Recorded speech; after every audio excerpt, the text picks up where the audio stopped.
Bwana Dosa, kuna matukio miongoni mwa matukio ambayo yamezoeleka kwa beki wenu Ibrahim Abdullah Baka.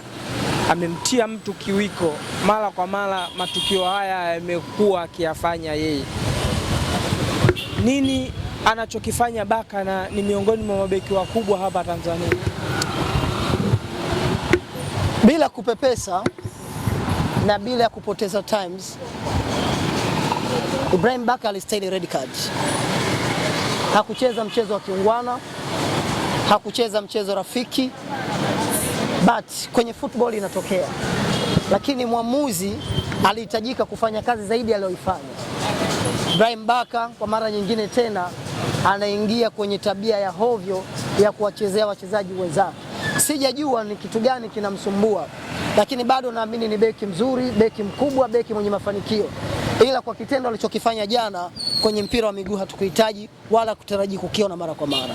Ni zaidi ya mara mbili, lakini mara tatu kafanya AFCON, amefanya hapa kwenye ligi ya ndani.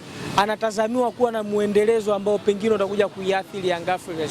Kuna haja viongozi wa Yanga wakamkemea, kwa sababu ipo siku ataigharimu Young Africans. Nimesema kitendo alichokifanya Ibrahim Baka jana hakikuwa cha kifootball, hakikuwa na cha kiungwana. Naweza nikasema mimi ujumbe ukamfikia, lakini naamini Ibrahim Baka ana management bora, Ibrahim Baka na viongozi bora. Kwenye hilo atakwenda utamshauri, kwenye hilo atakwenda kumwambia.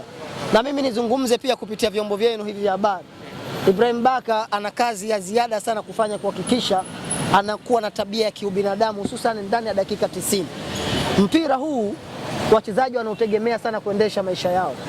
Unapompa mtu injury ya moja kwa moja, unapompa mtu injury mbaya kama ile, unamharibia maisha yake.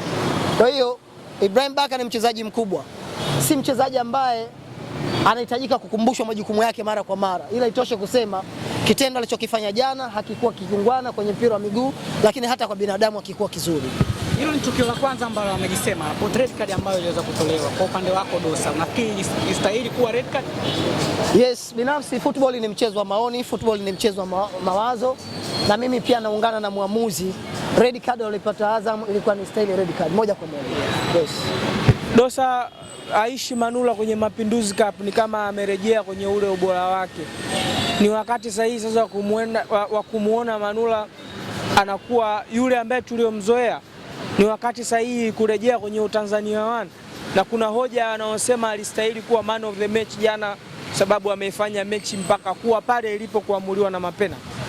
Always naamini ubora wa Aishi Manula. Ni mchezaji mzuri, ni mchezaji mkubwa, lakini vile vile ni mchezaji ambaye anajua thamani ya ligi kuu ya Tanzania. Ni mchezaji ambaye ana experience kubwa kucheza mashindano ya Mapinduzi. Sio mara ya kwanza.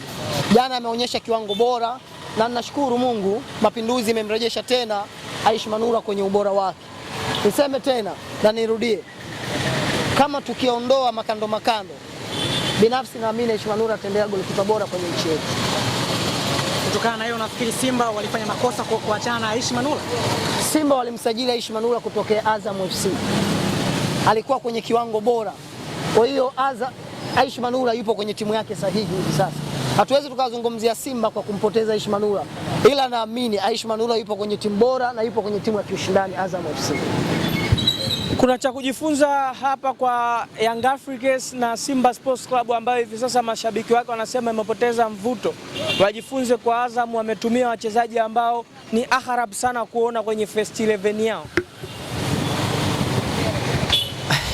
Kila timu ina mipango yake, kila timu ina malengo yake. Malengo ya Azam ilikuwa ni kutumia vijana. Malengo ya Yanga ilikuwa ni kuchukua lile kombe. Malengo ya Simba ilikuwa ni kutolewa mapema. Yes, nafikiri nimekujibu vizuri. Malengo ya Simba si kutolewa mapema, Dosa. Wao wamesema ni football. Wao wamesema ni football. Yes, football kwao ilikuwa ni kutolewa mapema.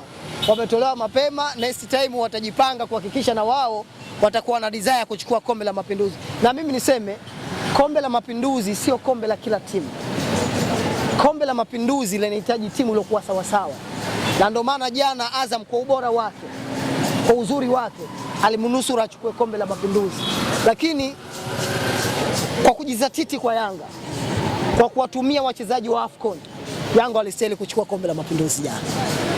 Hapo Dosa, Musa Bala Conte, unafikiri kwa namna Azam kikosi chao kilivyokuwepo, ambao wamecheza jana, no Faisal, no wachezaji wengine ambao ni muhimu, unafikiri ni mechi sahihi kwa watu kumzungumza kwamba Bala Conte huyu ni bora, amerejea kibabe zaidi? Leo tunawazungumzia under 20 ama wachezaji vijana wa Azam kwenye mechi kubwa kama ile. Mechi yoyote inatoa tafsiri ya kiwango cha mchezaji. Niseme tu kiwango alichoanza nacho Bala Conte na hivi sasa ni tofauti. Kwenye mashindano ya Mapinduzi ameonyesha kiwango kizuri sana.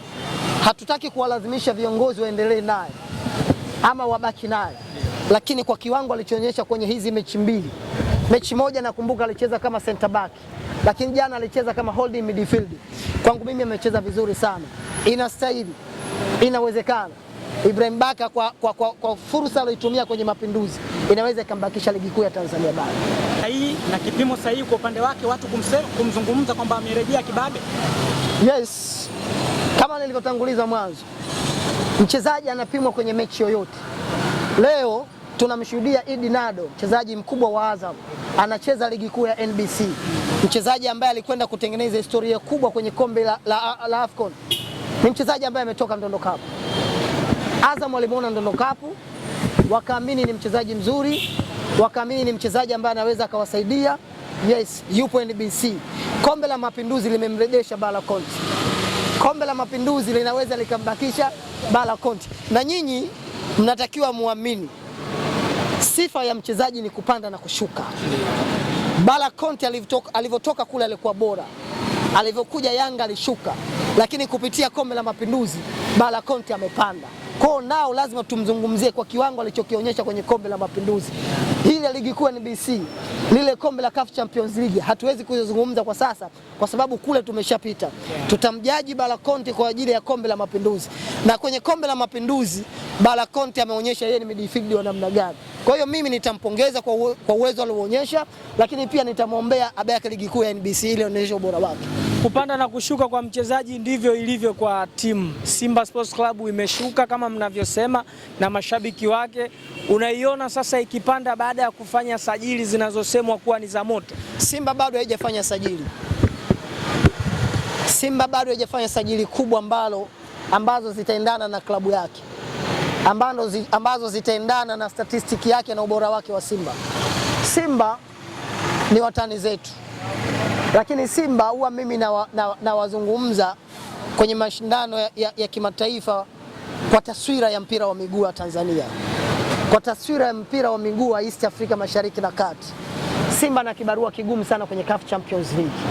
Kama hatoleta wachezaji wenye experience ya mashindano ya CAF Champions League, kama hatoleta wachezaji wenye ubora wa kucheza CAF Champions League, wenye ubora wa kucheza Simba Sports Club, binafsi nasema Simba sioni hatua ya robo finali ya CAF Champions League. Umeikatia mapema timu ambayo tumekuzoea ukiwa na imani nayo kwenye michuano hii Dosa. Na imani nayo ikiwa ina wachezaji bora. Leo ukiwazungumzia Simba, unazungumzia miongoni mwa timu ambayo unaweza ukasema ni timu ndogo sana. Na hii yote imeletwa kwa sababu wao wenyewe hawahitaji kujipambanua. Zimebaki siku chache. Sitaki kuingilia mipango yao. Sitaki kuijua mipango yao. Ili Simba akaribie robo finali ya CAF Champions League, ana kazi kubwa kufanya kwenye dirisha hili dogo la usajili. Ni lazima ahakikishe analeta wachezaji waliokuwa bora. Ni lazima ahakikishe analeta wachezaji wenye ushindani kwenye mashindano ya CAF Champions League. Bila hivyo Simba atamaliza mwendo tarehe 23 mwezi wa Januari mwaka 2026 kwenye CAF Champions League kule Experience da Tunis. Huyo Alan Okello ambaye tayari mmemtambulisha anatosha kwa Young Africans kuwa miongoni mwa timu tishio huko CAF Champions League. Hujafuatilia vizuri usajili wa Yanga. Inawezekana Yanga ikumsajili Alan Okello tu. Yanga imemsajili Dimaro, miongoni mwa midfield bora sana ambao anapatikana kwenye nchi yetu ya Tanzania. Lakini umemgusa Alan Okello. Mimi binafsi nikiamua kumzungumzia Alan Okello, naweza nikagusa Barcelona. Ya Hispania? Yes.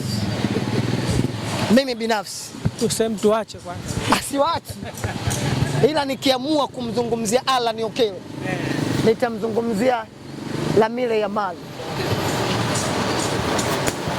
Huyu tunemfahamu sisi, huyu ambaye juzi amechukua Super Cup, huyu ambaye juzi aliwanyanyasa Real Madrid. Unajua, wana habari, inawezekana Alan Okello asiwe kama Lamine Yamal, lakini anafanana naye. Niseme tena, usajili wa Alan Okello ni usajili bora. Ni mchezaji ambaye atakuofa vitu vingi sana. Ni mchezaji ambaye anaweza akakuofa kama wing 11, wing namba 7, lakini mchezaji ambaye anaweza akakuofa kama namba 10. Lakini Alan Okello hatumzungumzii kwa sababu tunapenda kuzungumza kwenye vyombo vya habari.